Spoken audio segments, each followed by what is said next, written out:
welcome back to the Lore Raider. It had been 2 weeks since the last Tomb Raider video, so I apologize for the delay, but today I want to delve into Tomb Raider the series and talk about our very own Lara Croft and how she dealt with journalists. So let's back up. Lara Croft is a treasure hunter, and treasure hunters, or those who seek the power of ancient knowledge, in all manner of Tomb Raider media seem to have a bad rap. From the metaphysicist known as Amanda Everett, to Pedro Dominguez, the leader of Trinity, to Lara Croft's rival and past lover, Chase Carver, and even her former mentor turned rival, Werner von Croy.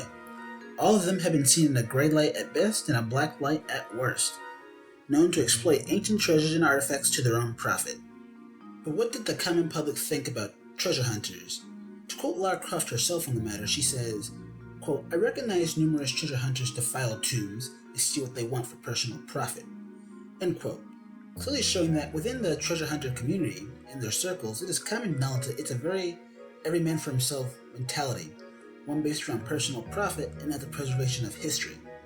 However, Lara Croft is different, and in issue number 0 of the Tomb Raider comic, she reflects on a personal adventure and says this line of dialogue, quote, "I keep pointing out that there's a difference between a Tomb Raider and an artifact monger," suggesting that, as far as the public is concerned, these two things are not differentiated with each other. As such, it may not be a surprise for you to hear that despite this, she has been the target of critical journalism. Thus bringing us into issue number 18 and the character of Terrence Butterman, a veteran journalist who had just recently released a story to the American Geographic Channel, releasing a particularly scathing piece on the lives and actions of treasure hunters.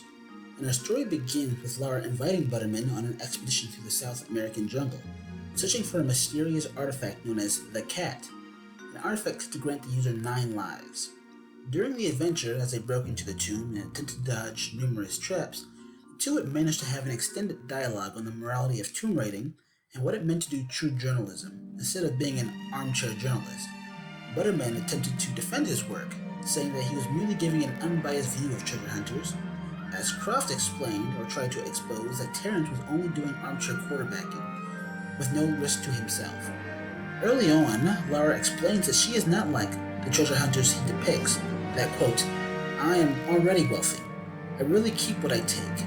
Much of it goes to museums or the rightful owner or descendants. Occasionally I will keep something. That decision is never based on monetary value," much to Butterman's skepticism. It isn't until Lara and Terrence successfully clear the water traps within the tomb that the conversation continues. Butterman claims that it is thanks to journalists that treasure hunters and tomb raiders get recognition, fame, and money, and that ultimately his job as a reporter is to merely document and inform the public of what treasure hunters do and let the readers decide from there. Lara, on the other hand, points out that it's extremely easy to armchair quarterback what she's doing for a living, and that him being in the field should give him more perspective on what people like her do, and that his supposedly unbiased reporting cannot accurately reflect what she does from behind a desk. Lara confronts Butterman, claiming that he is, in reality, living vicariously through treasure hunters and wishing he were them, before explaining that she has no interest in fame or attention journalists brought her. The takeaway from this battle of words being that it is nice and risk-free to judge the morality of people from behind a desk. There's another thing entirely, however, to experience what they go through on a day-to-day basis, and that is why Lara Croft brought Butterman along. Ultimately, though, as they continue through the tomb, Lara would be proven correct about Butterman. She had lectured him the whole time that she was above the failings of a petty treasure hunter. Not everyone in her profession was like her, but when the two find their way into the chamber containing the hoards of wealth left by the ancient peoples, the journalist proved that he was no less greedy and vile than the people that he defamed, as he would soon shoot Lara in the back to take the cat artifact for himself. Unfortunately for the treasure monger, he finds himself transformed into a feral beast by the power of the cat, and a fight ensues. Lara considered killing him the old-fashioned way, but decided that if Butterman wanted to live forever with his riches, then she would grant him his wish. Using a special scepter that she had used to access the artifact in the first place, she managed to seal the monster inside forever.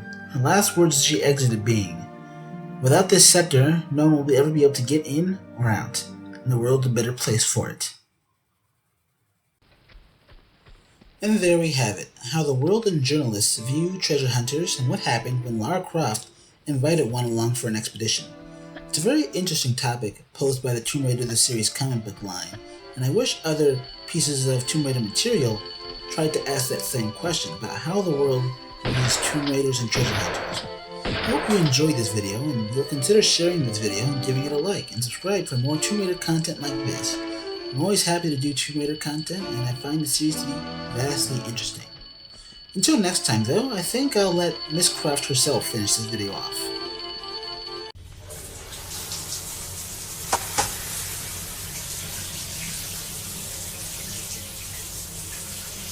Don't you think you've seen enough?